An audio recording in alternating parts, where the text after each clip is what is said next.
Halo Sobat Petani, kembali lagi ke podcast kami. Nah, kembali lagi dengan aku, Nasofen Julistia Yonas Pratama. Dan seperti biasa, aku nggak sendiri karena aku ditemenin oleh ketiga temanku. Di sini ada... Halo, namaku Bagus Diningrat, biasa dipanggil Restu. Dan halo, aku Lovely Gracia, biasa dipanggil Lovely. Hai, aku Rara ini, aku biasanya dipanggil Aini. Nah, pada podcast kali ini kita akan membahas tentang kelompok tani sumber makmur, yang mana kelompok tani sumber makmur ini telah berdiri sejak 10 tahun yang lalu. Jadi kemarin kita telah melakukan wawancara langsung dengan Pak Anwar selaku ketua kelompok tani tersebut. Nah, Pak Anwar ini telah bercerita mulai dari tantangan yang dihadapi oleh kelompok tani sumber makmur hingga kisah-kisah menarik atas suksesnya kelompok tani sumber makmur itu. Nah, aku mau tanya nih kepada teman-temanku ini, gimana nih kabar kalian semua? Mulai dari Mas Bagus dulu. Alhamdulillah sih untuk saat ini masih baik-baik saja, walaupun tugas masih banyak, tapi tetap semangat lah. Tetap. Oke, meskipun tugas banyak, dihajar tugas, laprak, tapi kita harus semangat ya. Siap, itu harus. Oke, kalau Mbak Lovely gimana kabarnya? Aku baik sih, dan harus tetap baik karena kan ini udah menjelang UAS. Jadi kita harus menjaga kesehatan dan juga semangat untuk menghadapi UAS. Oke, jadi di tengah padatnya tugas, jangan lupa untuk tetap jaga kesehatan ya teman-teman, karena kesehatan itu penting. Nah, di sana ada Mbak Heini, gimana nih kabarnya Mbak Heini? Kalau aku, puji Tuhan, baik-baik saja ya. Karena ini kan juga kita disibukkan dengan banyak tugas, apalagi juga ini hari-hari menjelang UAS ya. Jadi kita harus menjaga semangat kita sampai UAS selesai. Oke, karena bentar lagi kita liburan ya, jadi kita harus semangat biar cepat selesai, terus kita bisa liburan. Oke, pertama-tama aku mau nanya ini ke Mas Bagus, gimana sih profil dari Poktan Sumber Makmur ini? Mungkin bisa dijelaskan dengan sedetail-detailnya, jadi teman-teman yang lihat podcast kita itu bisa tahu dari keseluruhan informasi apa aja yang ada di kelompok tani Sumber Makmur ini. Silahkan Mas Bagus. Oke, jadi dari kemarin dari kelompok kami terjun langsung wawancara. Itu kebetulan kita menemukan salah satu poktan yang cukup unik ya, namanya Poktan Sumber Makmur, di mana ini salah satu poktan yang bisa dikatakan juga lumayan maju karena menggunakan teknologi tradisional juga modern juga.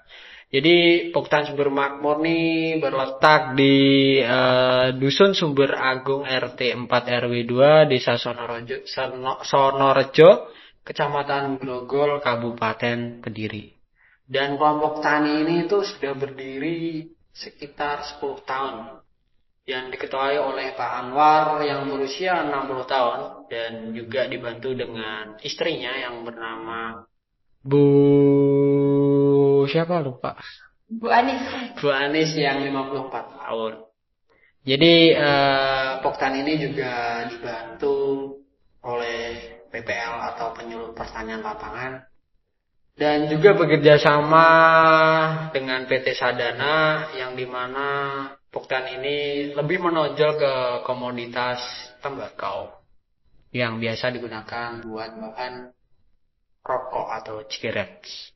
Oke, berarti kelompok tani Sumber Makmur ini telah berdiri dan bertahan selama 10 tahun ya, kurang Benar lebih. sekali. Berarti bisa dikatakan kelompok tani ini kelompok tani yang hebat karena bisa bertahan dari semua tantangan yang telah dilewati 10 tahun yang lalu. Ya. Oke, mungkin pertanyaan selanjutnya bisa dijawab dari Mbak Lovely.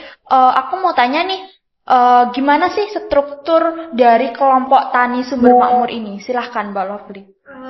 Oke, untuk struktur yang ada di Poktan Sumber Makmur ini tuh ada 4, yaitu ada ketua, sekretaris, bendahara, dan juga pengawas. Untuk ketuanya Poktan tersendiri itu ada Pak Anwar yang udah diberitahu oleh Mas Bagus. Kemudian ada sekretarisnya itu dari Pak Rubai. Kemudian untuk bendaharanya ada Pak Anis. Dan yang terakhir pengawasnya itu ada Pak Suwanto. Itu sih strukturnya. Oke, berarti Pak Anwar sendiri ya yang megang kelompok tani ini sejak 10 tahun yang lalu. Oke, nah selanjutnya bisa dijawab oleh Mbak Heini, karena ini kan kelompok tani, pastinya ada ya yang namanya musyawarah gitu untuk mengambil keputusan atau mungkin bisa dilakukan voting atau apa untuk melakukan keputusan. Nah, di kelompok tani sumber makmur ini gimana sih proses pengambilan keputusannya? Jadi proses pengambilan keputusan di kelompok tani sumber makmur ini melalui musyawarah. Jadi di dalam musyawarah itu Pak Anwar sebagai ketua itu menjadi pusat. Kemudian para anggota ini yang dia bisa memberikan pendapat mereka dan juga memberikan masukan-masukan sehingga menciptakan rasa tanggung jawab antara anggota.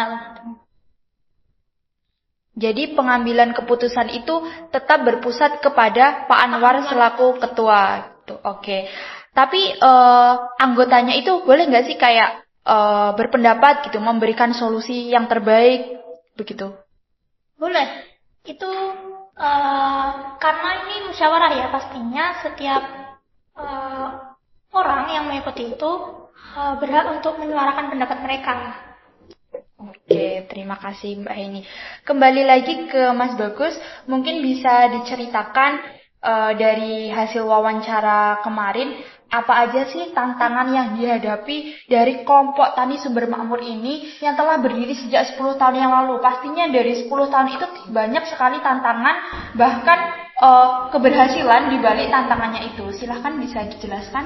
Oke, jadi untuk tantangan sendiri yang pasti ada banyak juga, tapi sejauh ini kita wawancara kepada narasumber itu masih belum fatal banget. Jadi ada seperti mungkin keterbatasan teknologi. Contohnya seperti halnya ada salah satu petani yang mungkin tidak punya handphone atau device ketika penyebaran undangan seperti rapat atau perihal penting lah, terus seperti penyerahan bibit itu.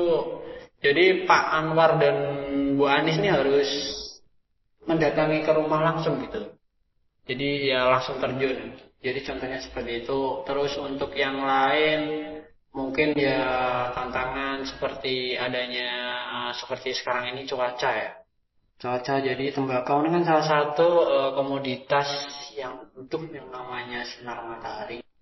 Jadi ketelatenan dan apa ya istilahnya? Ketelatenan dan keterampilan dalam halnya memanen tembakau ini tuh harus menggunakan step by step dan tidak bisa langsung jadi gitu. Jadi kita kemarin wawancara itu emang ada kelas-kelasnya juga tembakau ini.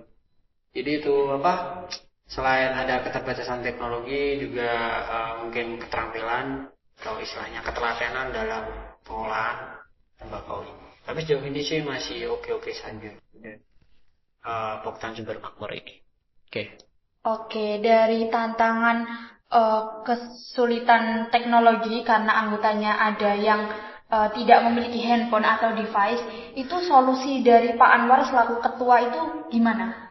Jadi ya beliau bilang ya gimana langsung didatengin gitu. Jadi ya memang undangan itu biasanya ada grup WhatsApp ya istilahnya di Poktan Sumber Makmur tuh di share dan di situ ada pemberitahuan penting di mana para anggotanya mendapatkan itu kan, tapi kita tidak tahu ya kalau semua anggota itu membaca ataupun melihat grup kan.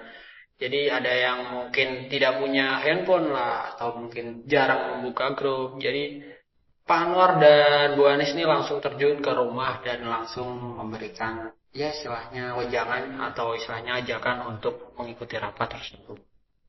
Oke, berarti untuk undangan itu disampaikan langsung ke orangnya door to door gitu ya? Iya, benar sekali. Oke, berarti sejauh ini kelompok tani ini meskipun menghadapi tantangan tetapi masih bisa dibilang masih aman-aman aja gitu ya? Aman saja, jadi ya tidak terlalu menghambat lah istilahnya. Oke. For your information aja nih ya, sebelum ada pertanyaan yang kayak kalau misalkan para petaninya itu yang nggak punya handphone gimana? Nah, biasanya yang masuk ke grup yang biasanya kan petani banyaknya juga orang tua, nah yang nggak bisa menggunakan WA atau handphone, itu tuh untuk grupnya itu yang diundang ke grup itu tuh dari handphone anaknya. Jadi anaknya bisa menyampaikan ke orang tuanya gitu. Nah, kalau misalkan pesan itu nggak tersampaikan, biasanya yang tadi udah dibilang Mas Bagus dan Mbak Naswa itu door to door itu ke rumahnya untuk ngebagiin undangan kalau ada rapat atau ada apapun itu. Gitu sih. Oke, jadi anaknya itu juga berperan ya dalam kelompok tani ini. Tapi dari hasil wawancara kita itu Pak Anwar bilang yang tidak memiliki gadget itu jumlahnya sedikit sekali. Jadi otomatis semuanya itu langsung bisa menerima dari WA. Berarti bisa disimpulkan bahwa informasi yang diberikan itu masih mudah tersampaikan ke anggota kelompok tani, begitu ya? Oke, pertanyaan selanjutnya mungkin nanti bisa dijawab Mbak Lovely. Tadi kan sudah dijelaskan bahwa di kelompok tani sumber makmur ini ada pengawas dan PPL. Nah, bisa dijelaskan peran pengawas dan PPL untuk kelompok tani sumber makmur ini apa sih? Apakah sangat penting? Oke, untuk peran pengawas dan PPL sendiri, untuk pengawas itu tuh mengawasi dan juga mengevaluasi jalannya Poktan Sumber Makmur ini. Untuk PPL di Poktan Sumber Makmur ini ada dua, yaitu PPL dari Dinas Pertanian dan juga PPL dari Sadana. Untuk PPL dari pertanian itu dia membantu memfasilitasi Poktan Sumber Makmur ini untuk kayak bantuan subsidi dari pemerintah. Kalau untuk yang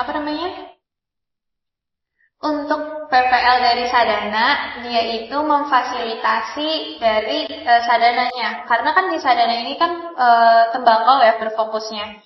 Jadi yang PPL dari Sadana ini berfokus untuk memfasilitasi Poktan Sumber Makmur ini khusus di tembakau aja. Gitu. Nah, untuk fasilitasnya itu berupa pupuk, bibit, terus juga obat untuk hama dan juga ada APD lengkap gitu. Kalau boleh tahu Sadana itu apa sih? Untuk Sadana itu sebuah perusahaan yang membantu para petani awalnya untuk cara untuk menanam tembakau. Kemudian setelah tembakau itu jadi, dia tuh kayak membeli tembakau itu ke Poktan Sumber Makmur ini. Kemudian mereka jual lagi ke perusahaan-perusahaan rokok yang udah tersebar itu. Berarti bisa dikatakan Poktan Sumber Makmur ini menjalin kemitraan gitu ya dengan Sadana ini.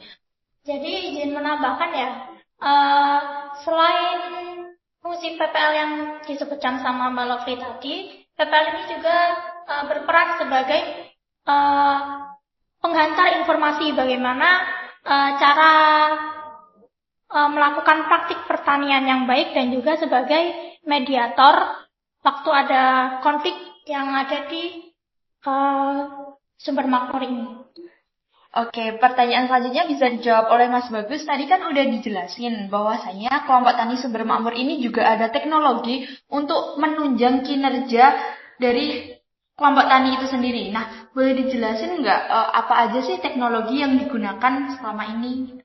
Jadi untuk teknologi sendiri kemarin sempat pas dokumentasi ya, itu artinya apa, ternyata itu mesin. Jadi ada 3 teknologi yang bisa dikatakan nih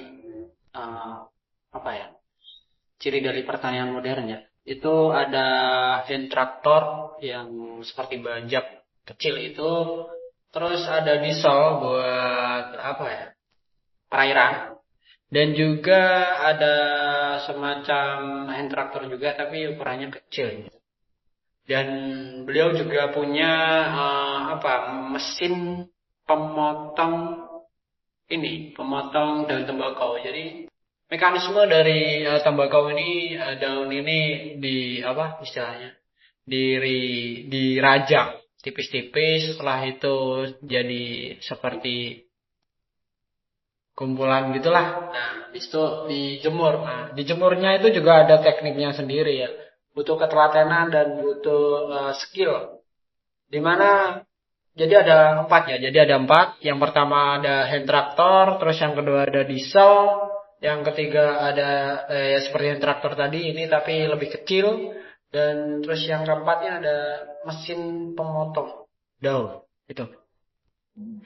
Jadi bisa dibilang teknologinya ini sangat membantu begitu ya Benar dalam sekali. keberhasilan kelompok tani. Ya, juga itu juga menggunakan sosial media ya, yang itu tadi yang dibahas teman-teman, menggunakan WhatsApp juga.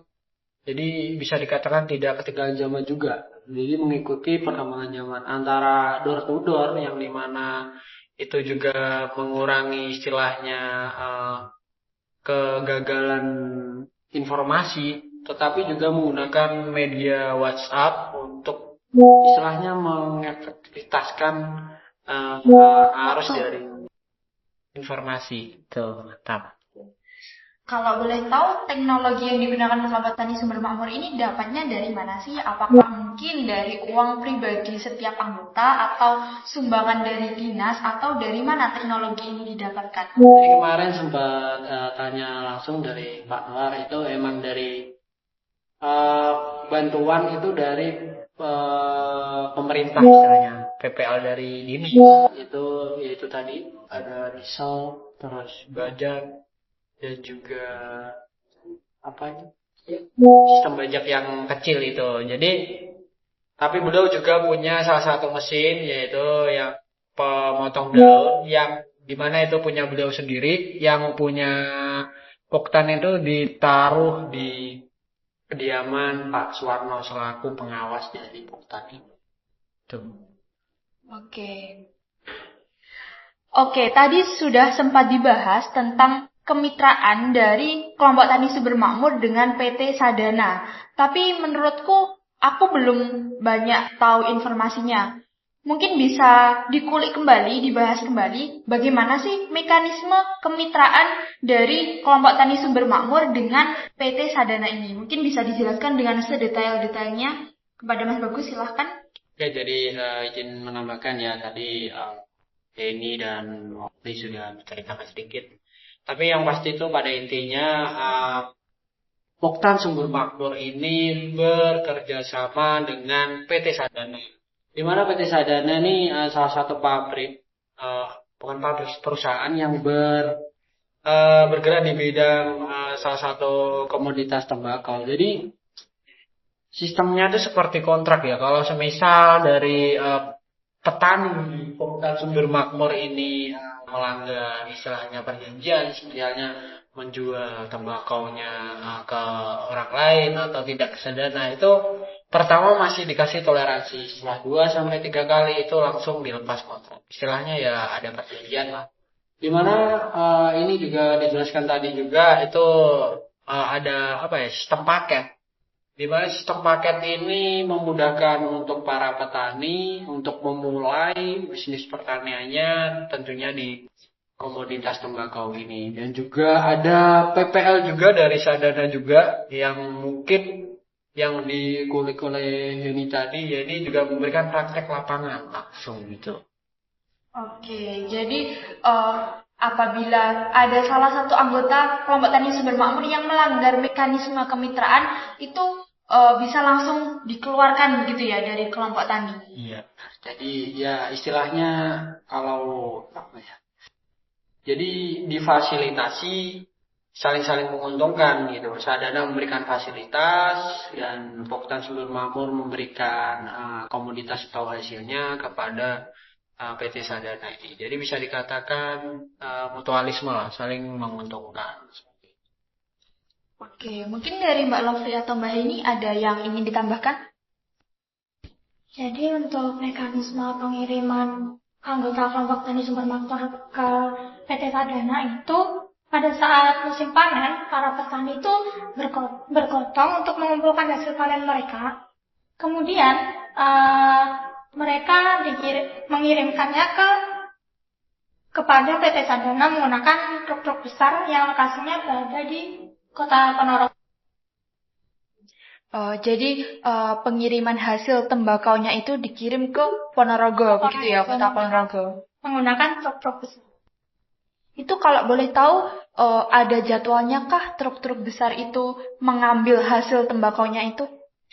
Jadi untuk penjadwalan pengambilan hasil panen itu pada hari Rabu. Nah, untuk hari Selasanya itu para petani mengumpulkan, dan untuk pendistribusiannya itu pada hari Rabu.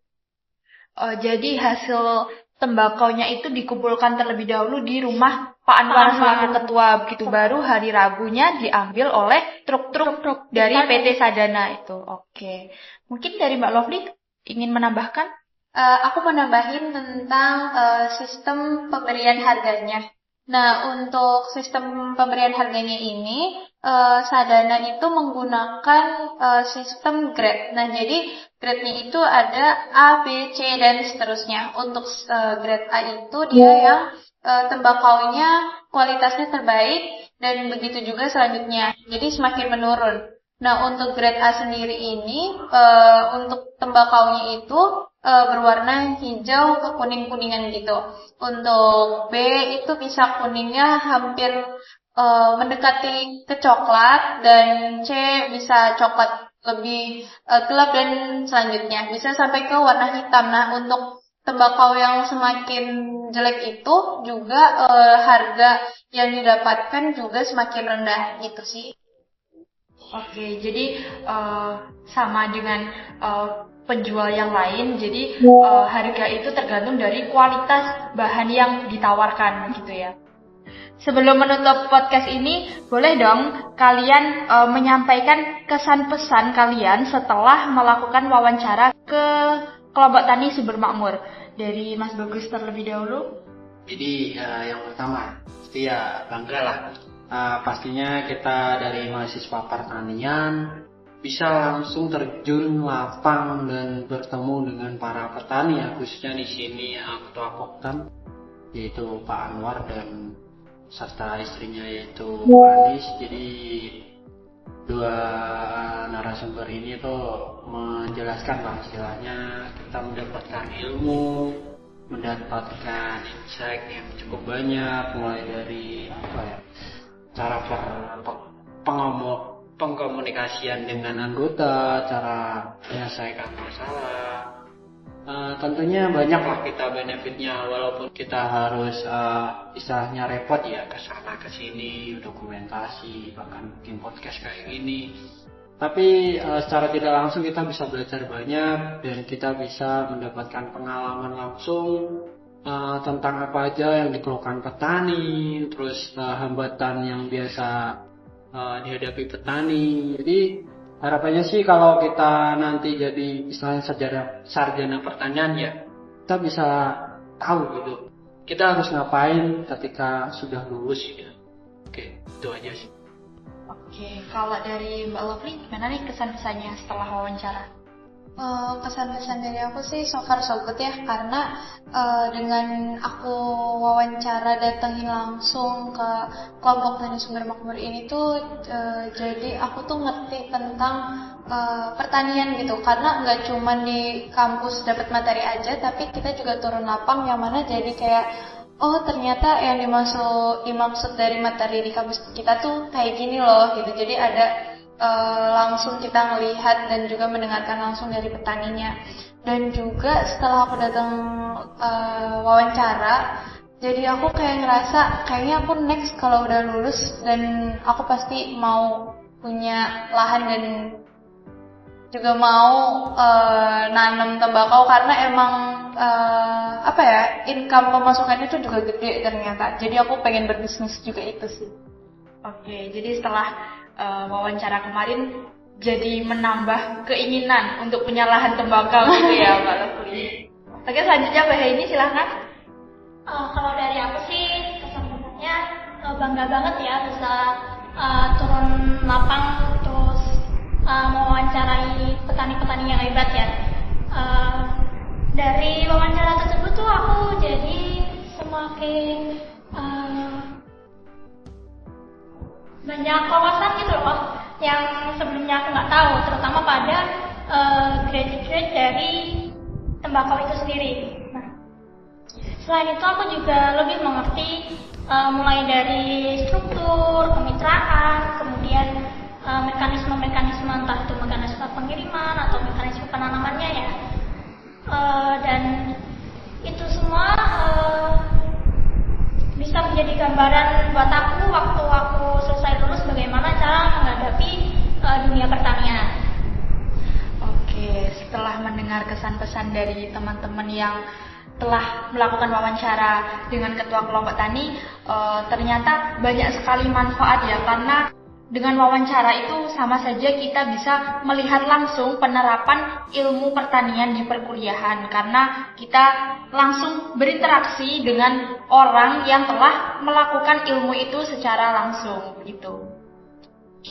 Oke, cukup sekian podcast dari kita. Kita telah menyampaikan banyak informasi dari hasil wawancara kita ke kelompok tani. Jadi cukup sekian dan sampai jumpa di podcast kita selanjutnya. Bye bye. Dah.